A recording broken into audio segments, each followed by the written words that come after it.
Saludos, profesor. En esta ocasión, para el curso de análisis de la coyuntura económica correspondiente al grupo 5, presentaremos la videopresentación del avance que se nos solicitó.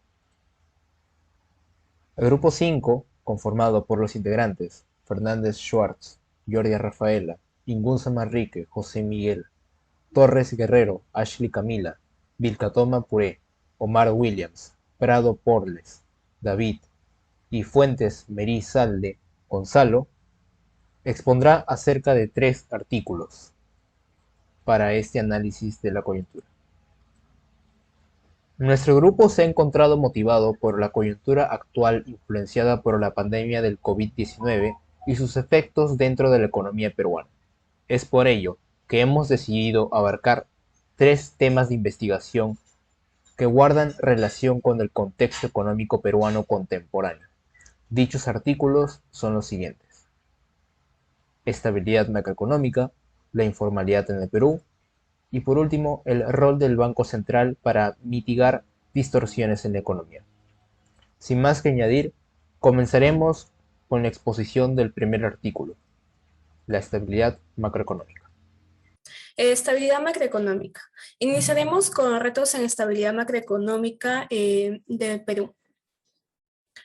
Bueno, durante la pandemia del COVID-19, nuestro país se ha visto afectado por este shock que no se tenía previsto, lo que ha llevado a que el Perú se haya visto envuelto en una crisis social, una crisis sanitaria y una crisis económica. También se debe mencionar que durante este periodo se vio afectado por una crisis política y consecuencia de ello llegó la incertidumbre. Bien, nos interesa investigar acerca de cómo el Perú puede mantenerse en crecimiento y a comparación de las diferentes economías. Para ello, comenzaremos con una breve introducción. Luego de ello, veremos los principales retos para la estabilidad.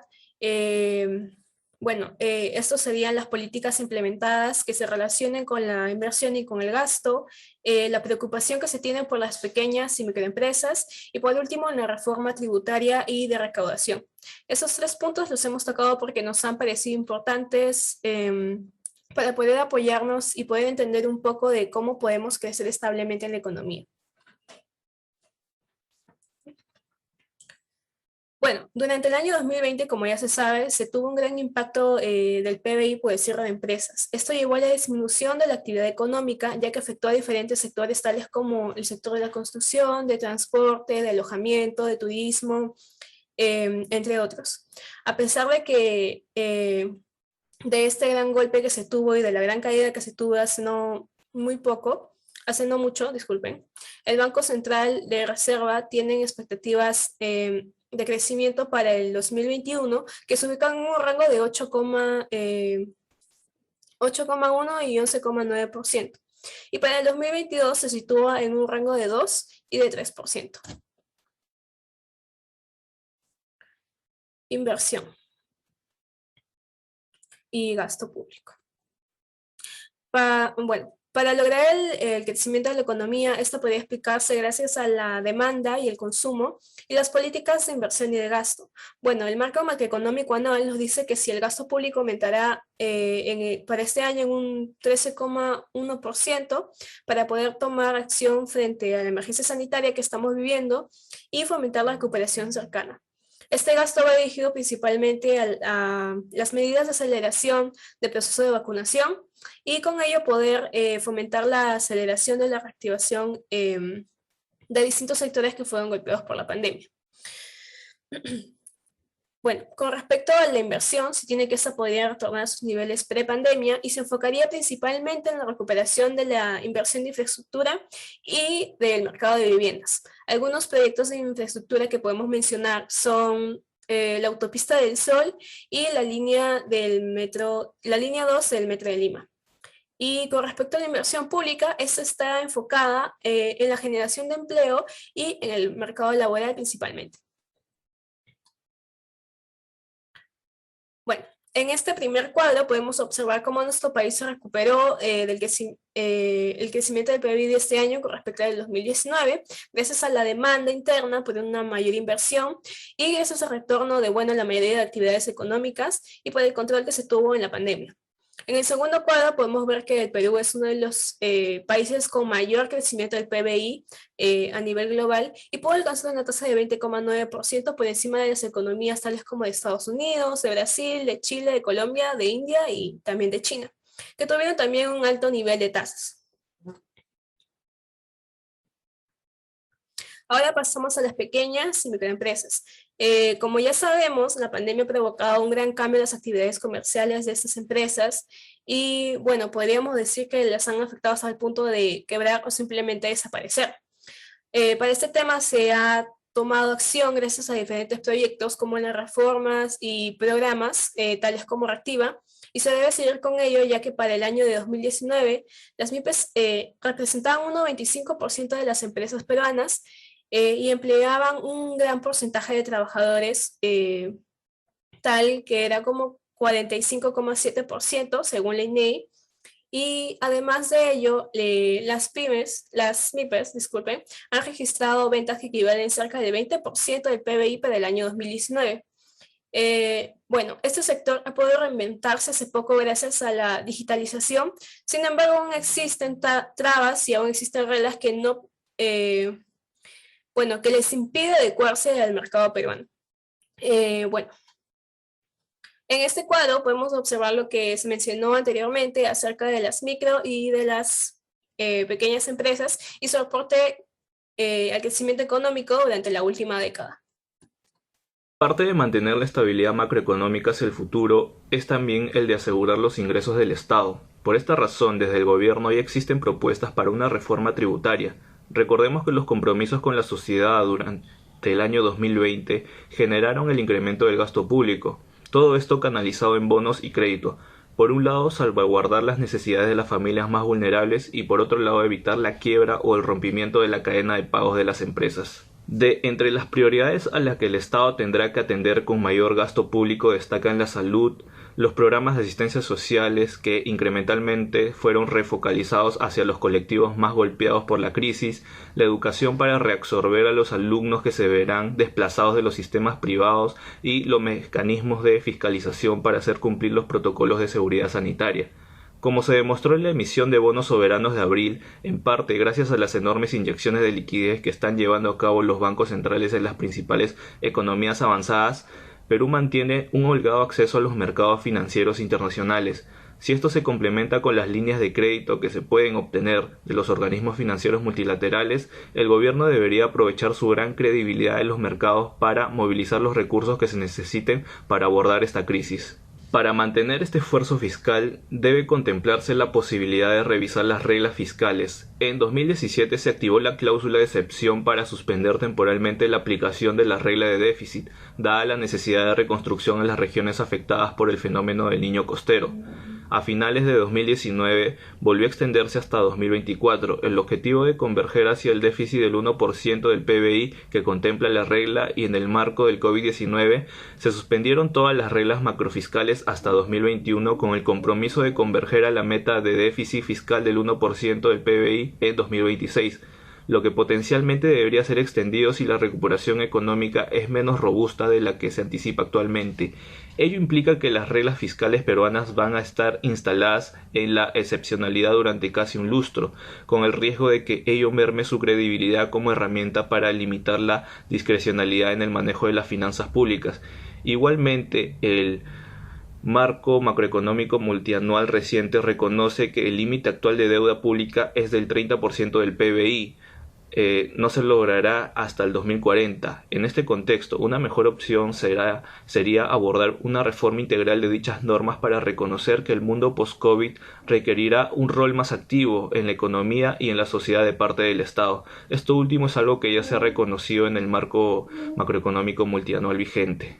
El gobierno debe diseñar y comunicar adecuadamente cuál será su estrategia de consolidación fiscal, más allá de que la crisis puede llevar a varios años de desequilibrios fiscales considerables y que la incertidumbre sea elevada. El Estado no debería poner en riesgo su solvencia ni comprometer la reputación que ha construido en los mercados. A tal efecto, es importante que provea información creíble sobre la senda de ajuste a la que eventualmente se someterá y sobre el nivel de deuda pública al que el país convergerá en el mediano plazo.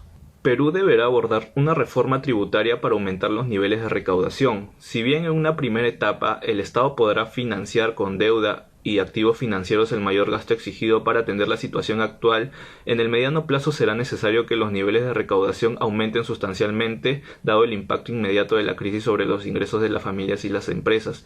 No es aconsejable un incremento de la presión fiscal en el corto plazo, pero de cara al futuro las autoridades deberán sentar las bases para llevar a cabo una reforma fiscal integral que resuelva el problema de la baja capacidad recaudatoria. Por lo tanto, y como es necesario, el MEF o Ministerio de Economía y Finanzas actualmente ha solicitado las facultades legislativas para poder realizar la reforma tributaria y así reactivar la economía. Dentro de los temas que se van a tocar en la reforma tributaria está el de aumentar la recaudación y ampliar la base tributaria, el de perfeccionar el régimen fiscal de la minería y darle mayor progresividad, el de perfeccionar el impuesto a la renta, el de modificar los impuestos al consumo, llámese impuesto general a las ventas e impuesto selectivo al consumo. Muchas gracias. La informalidad en el Perú.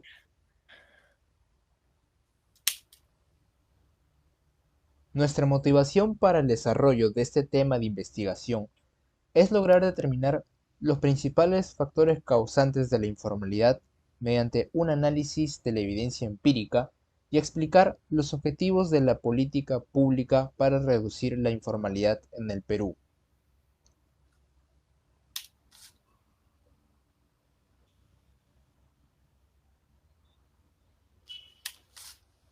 Introducción. Hasta el año 2021, el sector laboral peruano ha sido compuesto mayormente por empleados informales. Según el Instituto Nacional de Estadística e Informática, en el 2021 los trabajadores informales representaron más del 70% de la población económicamente activa ocupada, siendo más de 8 millones de trabajadores informales para este año. Esto claramente indica un claro reto para el Estado peruano, el cual deberá hacer esfuerzos para reducir la tasa de informalidad. Causas de la informalidad en el Perú. Entre las principales causas de esta problemática encontramos una economía incapaz de resistir la demanda laboral.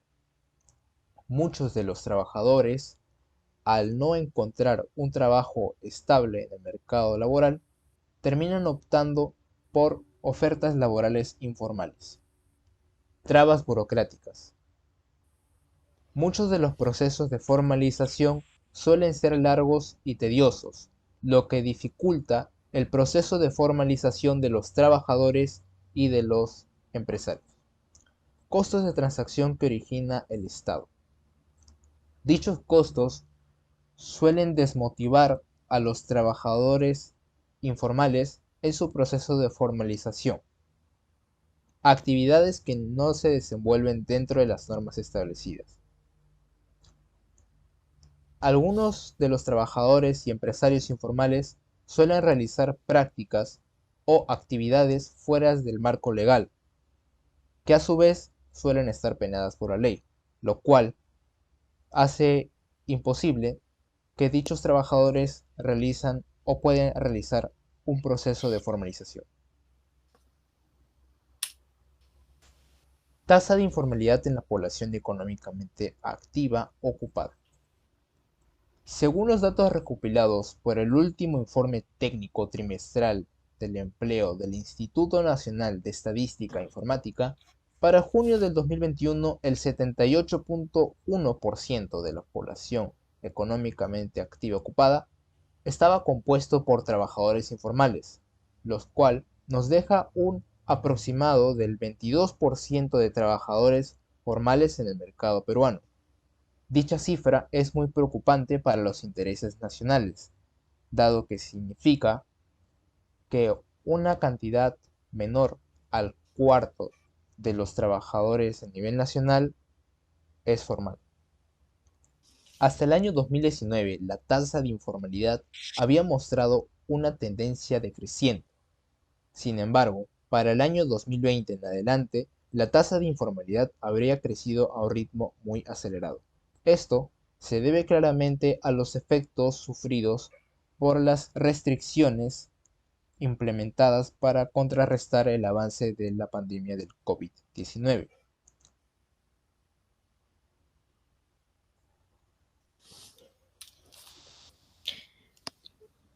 Bueno, aquí podemos ver la comparativa nacional. Este es un gráfico del año 2019 y 2020 del porcentaje de trabajadores en el sector informal. Podemos observar que Perú está en quinto lugar de las economías más informales de América Latina. Sabemos que 158 millones de personas trabajan en la informalidad en América Latina y bueno, eh, todas estas personas, o bueno, la gran mayoría, el 90%, ingresó en edad de trabajar. Bueno, en los objetivos de la política pública tenemos que el gobierno peruano tiene como meta formalizar a los empleados a nivel nacional, ya que podría mejorar en diversos aspectos tales como el aumento de la productividad de las empresas peruanas, ya que se estarían cumpliendo ciertas normas que al ser informales no cumplen. Aumentar la recaudación fiscal para mejorar la parte del gasto en el PBI y garantizar los derechos a mayor proporción de los trabajadores peruanos, ya que sabemos que los sectores informales casi nunca las personas aportan voluntariamente a una AFP, a una ONP y se quedan a la deriva en su edad de jubilación. ¿Cómo afecta la informalidad a la economía peruana? Bueno, vemos que la informalidad afecta en distintos aspectos, como las limitaciones que se generan en el crecimiento de las industrias, ya que al momento de evadir ciertas normas, se omiten cumplir expectativas o planes que abarcan a otras industrias también. Se saltan pasos, por así decirlo. La nula participación hacia los ingresos tributarios que no permiten que el Estado realice los gastos necesarios o bueno, se está evadiendo de esa forma y que los trabajadores informales no son protegidos, ¿no? También por eso vemos varios sindicatos o personas sin nada que respalde su trabajo, ya que pueden perderlo de la noche a la mañana y aparte no tener ningún respaldo por ello. Bueno, como conclusiones tenemos que el shock económico ocasionado por la pandemia ha generado un aumento de la tasa de informalidad laboral peruana. Contamos que más del 75% de los trabajadores peruanos son informales. También sabemos que el Perú es uno de los países con mayor informalidad laboral en Latinoamérica. Y bueno, el objetivo del Estado peruano en ese momento debería ser incentivar la formalidad para la mejora en la productividad y en el buen desarrollo de las industrias, ¿no? Que nos va a dar mayor recaudación fiscal y mejora en los derechos de los trabajadores sobre todo. A continuación damos paso a nuestros compañeros para que les expliquen acerca del siguiente artículo. El nombre del tema es el rol del Banco Central para mitigar distorsiones en la economía. Primero, pues vamos a empezar con la motivación, ¿no? Lo que queremos es enfocarnos minuciosamente si es que el Banco Central de Reserva puede mitigar un shock de oferta y demanda. En realidad, si puede o es capaz de hacerlo. Y esto lo vamos a demostrar con un análisis profundo y con este análisis esperamos que nuestro Banco Central pueda abordar estos problemas con facilidad. En todo caso, si el banco no puede hacerlo, pues vamos a buscar soluciones distintas para poder hacerlo más eficaz. Ahora, en el siguiente punto es la introducción. Y la introducción, pues, pusimos 3 puntos resumidos y cortos, el cual la primera es que las ideas keynesianas retomaron importancia académica durante la década de los 90 en la búsqueda de responder las preguntas relacionadas con el desempleo, fluctuaciones económicas e inflación. Luego, se crearon nuevas ideas y una nueva estrategia de modelización. ¿Qué queremos decir con eso? Que pues en los 90 se usaron las ideas keynesianas básicas, pero pasando el tiempo, pues ocurrieron o pasaron o crearon nuevas ideas, y de esta manera, pues la nueva síntesis keynesiana ha adoptado nuevos procedimientos de solución, que a su vez, al tener nuevos procedimientos, pues comienza a ser un poco más engorroso para los no especialistas en el tema. Actualmente, o en la actualidad, son diversos los bancos centrales que usan modelos neo-keynesianos para establecer políticas monetarias óptimas para afrontar los shocks no anticipados que se presentan en la práctica. Ahora, tenemos el modelo de 3 ecuaciones. ¿Ok? En primer lugar está la oferta agregada, el cual está modelado a través de la curva de Phillips neo-keynesiana, porque relaciona el nivel del producto con la inflación.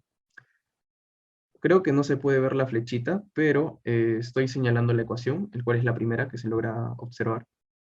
Luego tenemos la curva IS dinámica en una log linealización de la ecuación de Euler. Esta ecuación deriva del proceso de optimización de las economías domésticas. También, como podrá observarse, está la ecuación y arriba está la explicación, ¿no? De cómo se forma esa ecuación. El siguiente es la curva del programa de política monetaria. Esta ecuación, o la ecuación de la regla de política monetaria, sigue la teoría de la regla de Taylor, la cual muestra una relación entre la tasa de interés nominal con la brecha de producto, la inflación y la tasa de interés real. En pocas palabras, aunque va a sonar repetitivo, es una relación entre la tasa de interés real, producto y shock de política monetaria. Y todas estas se sustentan gracias a la regla de Taylor, ¿no? A continuación, los siguientes puntos, el cual será simulaciones de funciones impulso-respuesta y más, va a ser explicado por mi compañero Gonzalo, y también va a decir las conclusiones finales. En esta sección y en la siguiente se mostrarán las simulaciones de las funciones impulso-respuesta en el software de MATLAB, el rol que cumple el Banco Central para poder afrontar los shocks de oferta y de demanda y las conclusiones. Como podemos observar, las funciones impulso-respuesta pertenecen a la metodología de los vectores autorregresivos que forman parte de las estimaciones en la macroeconometría. La economía se puede ver afectada por un shock de 1% para un horizonte temporal de 50 meses. Como se puede observar, el shock se da a inicios del periodo 0 y perdura hasta el periodo 50. Sin embargo, lo que es importante enfatizar es que a largo plazo los efectos del shock se van reduciendo hasta aproximarse a 0. Dentro de este caso hemos tratado de enfatizar dos shocks que afectan a la economía, uno de demanda y otro de oferta, ambos negativos, para poder explicar cómo es que ha sido el rol del Banco Central durante la pandemia. En el primer caso, ante un shock de demanda negativo, podemos observar que hay una reducción del producto, lo cual a su vez, para un mismo nivel de tasa de interés habrá un nivel de producto menor, entonces se reducirá la tasa de interés y por lo tanto se reducirá la tasa de inflación. Por otro lado, las respuestas son muy diferentes para el caso de un shock de oferta negativo. Esto producirá una contracción de la oferta agregada, por lo que el producto se reducirá. Y la tasa de interés nominal también, pues como se mencionó antes, para un nivel de producción menor habrá una menor tasa de interés y la tasa de interés se tendrá que reducir vía una política macroprudencial. Por otro lado, como se puede observar en el gráfico del medio, la inflación se reducirá también. Por lo tanto, el rol del Banco Central será que, dado un shock de economía, tener los mecanismos correctos mediante los cuales puede intervenir en la economía. Para el presente caso de un shock negativo, hay que notar que el shock es parcialmente ajustado por el Banco Central. La optimización del hacedor de políticas será eliminar cualquier distorsión que aleje a la economía del equilibrio. Estas distorsiones están relacionadas con shocks de oferta, demanda, tecnología y política monetaria. Por lo tanto, el Banco Central interviene con políticas macroprudenciales, las cuales están basadas en la reducción de la tasa de interés de referencia de política monetaria. En el Perú estas medidas se sostuvo, el Banco Central duró aproximadamente 4 trimestres consecutivos, los cuales permitieron que la economía pueda afrontar de forma correcta y eficiente los efectos negativos de la crisis sanitaria. Modo de conclusiones, podemos observar que en la práctica habitual los bancos centrales modernos no implican o no toman en cuenta el uso de la cantidad de dinero como instrumento de política monetaria y solo raramente como un objetivo de intermedio. Esto se debe a que durante la década de los 70 muchos bancos centrales dejaron de usar la base monetaria como regla de política monetaria para poder concentrarse en las variaciones de la tasa de interés con el objetivo de mantener a las variables agregadas dentro del rango meta. De esto nacen las políticas macroprudenciales. En adición con lo anterior, la optimización del hacedor de políticas monetarias será eliminar cualquier distorsión que aleje a la economía del equilibrio general. Estas distorsiones producen una disminución considerable del nivel del producto respecto a su nivel de pleno empleo, con lo cual se dan las fluctuaciones económicas y por lo tanto se pueden observar los ciclos reales económicos. En conclusión, el Banco Central de Reserva sí es capaz de ajustar la política óptima para estabilizar la economía. Asimismo, las políticas macroprudenciales implementadas en la actualidad han permitido mantener las principales variables económicas dentro del rango meta. Habiéndose finalizado esta videoexposición, quisiéramos agradecer su total atención a lo largo de este video como muestra del avance de la elaboración de la revista de análisis de la coyuntura seleccionada por nuestro grupo. Muchas gracias.